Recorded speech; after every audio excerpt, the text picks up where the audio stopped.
আসসালামু আলাইকুম বন্ধুরা, আশা করি সবাই সুস্থ আছেন। বন্ধুরা, সাম্প্রতিক সময়ে মিশর এবং ইসরায়েলের মধ্যে সম্পর্কের টানাপোড়েন চলছে। ইসরায়েল বলেছে মিশর তাদের সীমান্তের কাছে বিপুল সংখ্যক সেনা এবং পাশাপাশি হেভি আর্টিলারি ইকুইপমেন্ট মোতায়েন করেছে, যেটা সরাসরি তাদের জন্য বড় হুমকি। আর এই ইস্যুটিকে কেন্দ্র করে জরুরি ভিত্তিতে বৈঠক ডেকে ইসরায়েল তার আইডিএফকে পাল্টা পজিশন নেওয়ার সিদ্ধান্ত নিয়েছে। যেমনটা আন্তর্জাতিক সংবাদ মাধ্যম নিশ্চিত করেছে, রাফা ক্রসিং এর ঠিক উল্টো দিকে ইসরায়েলের আরডিএফ তাদের হেভি আর্টিলারিগুলো মোতায়েন করেছে।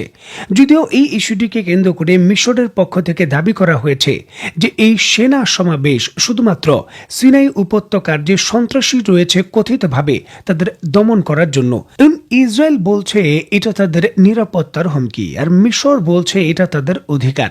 তাদের উপত্যকার নিরাপত্তার জন্য, সন্ত্রাসী দমনের জন্য তারা এমনটা করেছে।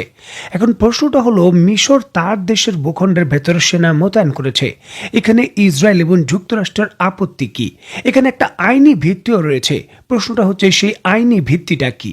আমরা সবাই জানি 1960-এর দশকে যখন ইসরায়েল এবং মিশরের মধ্যে সরাসরি যুদ্ধ হয়, তখন মিশর ইসরায়েলের কাছে পরাস্ত হয়ে যায়, আর বিনিময়ে ইসরায়েল পুরো সিনাই উপত্যকা দখল করে নেয়।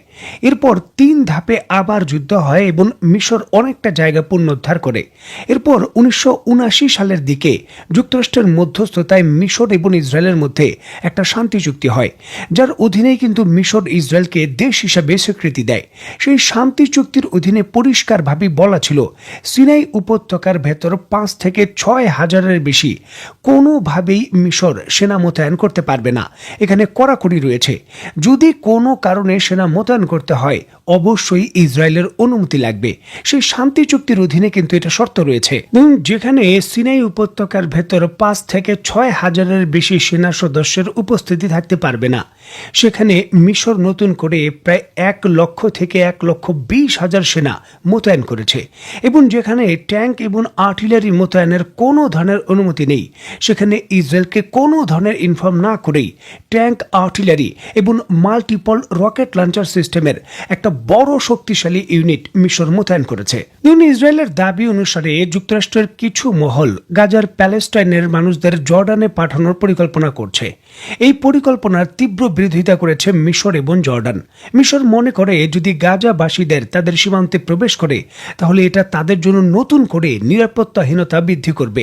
তবে ইসরায়েল ভয় পাচ্ছে, যদি মিশর এখন সেনা সমাবেশ স্থায়ী করে দেয়, তাহলে সেটা তাদের জন্য বড় ধরনের বিপদ। কারণ মিশরও কিন্তু ওই অঞ্চলের ভেতর একটা বড় শক্তি, এবং সার্বিক এই মিশরের সেনা উপস্থিতি গাজা উপত্যকা যে পূর্ণ গঠন রয়েছে, সেখানেও কিন্তু ইসরায়েলের পরিকল্পনা এবং যুক্তরাষ্ট্রের যে পরিকল্পনা রয়েছে সেটাকে বানচাল করে দেবে। কারণ রিসেন্টলি জোর করে ইসরায়েলের যে বাধা রয়েছে সেটাকে উপেক্ষা করে মিশর এই গাজা উপত্যকার ভেতর রিবিল্ড করার জন্য প্রচুর পরিমাণের যে হেভি মেশিনারি রয়েছে, বুলডোজার এবং বিভিন্ন ধরনের জেসিবি, সেগুলো প্রেরণ করেছে। স্ক্রিনে নিশ্চয়ই আপনারা দেখতে পাচ্ছেন, গাজা রিবিল্ড বা পূর্ণ গঠনের অংশ হিসাবে মিশরের পক্ষ থেকে সারি সারি যে হেভি মেশিনারি রয়েছে, বুলডোজার এবং বিভিন্ন ধরনের মেশিন, সেগুলো পাঠানো হচ্ছে। সীমান্ত এলাকায় রাফা ক্রসিং এর কাছে এগুলো দাঁড়িয়ে রয়েছে। এগুলো কিন্তু প্রথম দিকে ইসরায়েল প্রবেশ করতে দেয়নি।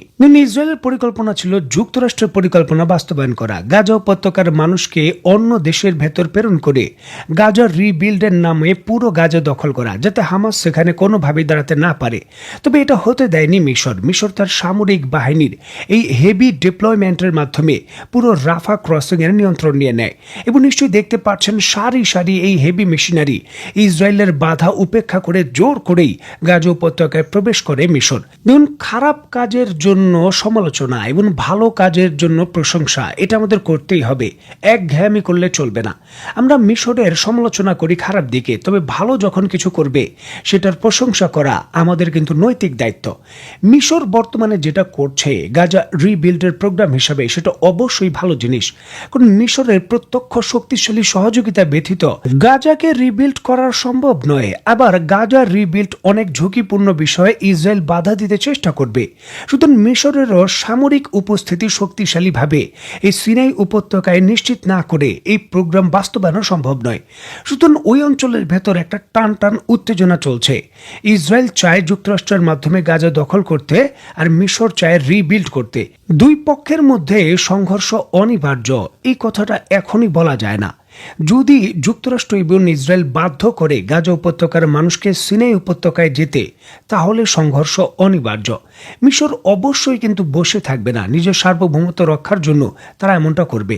তবে এখানে মিশরেরও কিন্তু যুগান্তকারী একটা লাভ রয়েছে। এতদিন তারা সিনাই উপত্যকায় বড় ধরনের মিলিটারি উপস্থিতি নিশ্চিত করতে পারেনি। তবে বর্তমানে এই প্যালেস্টাইনের ইস্যু এবং গাজা উপত্যকার ইস্যুকে কেন্দ্র করে এই সিনাই উপত্যকায় তারা 1.5 লক্ষ সেনা সদস্য এবং তাদের আর্টিলারি ব্রিগেড সহ তাদের যে মাল্টিপল রকেট লঞ্চার সিস্টেম এবং হেভি ইকুইপমেন্ট রয়েছে সেগুলো মজুত করে ফেলেছে। এটাও কিন্তু স্ট্র্যাটেজিকভাবে ইসরায়েলের জন্য একটা বড় পরাজয়। একদিকে যখন নজিরবিহীনভাবে প্রায় 35 বছর পর নতুন করে মিশর এই সামরিক শক্তি বৃদ্ধি করছে সিনাই উপত্যকায়, যেটা ইসরায়েল তার সার্বভৌমত্বের জন্য হুমকি মনে করছে, অপরদিকে হঠাৎ করেই কিন্তু অভ্যন্তরীণ ইসরায়েলের যে নিরাপত্তা ব্যবস্থা সেটা ভেঙে পড়েছে। আপনারা নিশ্চয়ই জানেন, গতকালকে এই বিষয়ে আমি একটা ভিডিও দিয়েছি যে ইসরায়েলের ভেতর কি করে তাদের যে পাবলিক ট্রান্সপোর্ট রয়েছে এবং মেট্রো রেল রয়েছে সেখানে বোমা পেতে রাখা হয়েছিল এবং অন্তত পক্ষে 3টি বাসের ভেতর বোমা বিস্ফোরণের ঘটনা ঘটেছে। বিষয়টা ইসরায়েলের জন্য অত্যন্ত উদ্বেগের বিষয়, কারণ এটা তাদের যে পাবলিক সেন্টিমেন্ট রয়েছে সেখানে বড় করে আতঙ্ক তৈরি করেছে। সাধারণ মানুষ কিন্তু এখন এই পাবলিক ট্রান্সপোর্টগুলো ব্যবহার করতে চাচ্ছে না। এই ইস্যুটিকে কেন্দ্র করে ইসরায়েল তার যে অর্থনীতির গতি সেটা বড়ভাবে হারাতে চলেছে, সেটা ইসরায়েলও ভালো করে বুঝে। বিষয়টির গুরুত্ব বুঝে ইসরায়েলের প্রধানমন্ত্রী জনাব নেতানিয়াহু জরুরি ভিত্তিতে পশ্চিম তীরের ভেতর অভিযান পরিচালনার নির্দেশ দিয়েছে। গাজা উপত্যকায় ঠিক যেইভাবে অভিযান হয়েছে তিনি নির্দেশ দিয়েছেন যে পশ্চিম তীরের ভেতর ঠিক একই স্কেলে মিলিটারি অভিযান পরিচালনা করার জন্য। কারণ তিনি অভিযোগ করছেন যে পশ্চিম তীর থেকেই কিন্তু যারা বিদ্রোহীরা রয়েছেন তারা ইসরায়েলের এই গাড়িগুলোর ভেতর টাইম বোমাগুলো ফিট করেছে। সরাসরি পশ্চিম তীরের দিকেই কিন্তু তাদের অভিযোগ। এখন দেখুন, স্বাধীনতার যুদ্ধ এবং বিজয় অর্জন, এই দুইটা জিনিস স্ট্র্যাটেজিকভাবে এমন একটা কৌশল যেটা দেশের সকল মানুষকে একসাথে একত্র হয়ে একই সময় বাস্তবায়ন করতে হয়। গাজা উপত্যকায় যখন ইসরায়েলের বাহিনী ব্যস্ত ছিল, যুদ্ধটা চলছিল, তখন পশ্চিম তীরের মানুষ যদি গাজা উপত্যকার মানুষের সঙ্গে ওই সময় সংহতি প্রকাশ করে এই যুদ্ধে নামতো, তারাও চেষ্টা করত তাদের জায়গা থেকে এই যুদ্ধে, তাহলে ইসরায়েলের পরাজয় অনেকটা সুনিশ্চিত ছিল। ইসরায়েল কিন্তু আরও বেশি ক্ষতিগ্রস্ত হতো। তবে পশ্চিম তীরের মানুষ ওই সময় মাহমুদ আব্বাসের কথা শুনে অনেকটা নীরব ছিল, কোনো ধরনের কথাই বলেনি, প্রতিবাদই করেনি। তবে আজকে যখন ইসরায়েলের প্রধানমন্ত্রী ঘোষণা দিয়েছেন মিলিটারি স্কেলে নতুন করে হামলা করার এবং অভিযান চলবে, তখন পশ্চিম তীরের মানুষ গাজা উপত্যকার মানুষের কাছাকাছি স্কেলেও সেটা প্রতিরোধ করতে পারবে না। গাজা উপত্যকার মানুষ যেই স্কেলে তাদের বীরত্ব এবং সাহস দেখিয়েছে, তার যদি 100 ভাগের 20 ভাগ স্কেলেও পশ্চিম তীরের মানুষ দেখাতো, তাহলে আজকে এই পরিস্থিতি হতো না। যে পরিস্থিতি সেই জায়গায় একটু জটিল হচ্ছে, ধারাবাহিকভাবে রিপোর্টগুলো আসবে, যখনই আসবে তখনই আপনাদের আপডেট জানাতে চেষ্টা করব। সেই পর্যন্ত সবাই ভালো থাকবেন, সুস্থ থাকবেন এবং বাংলাদেশকে ভালোবাসবেন। আল্লাহ হাফেজ।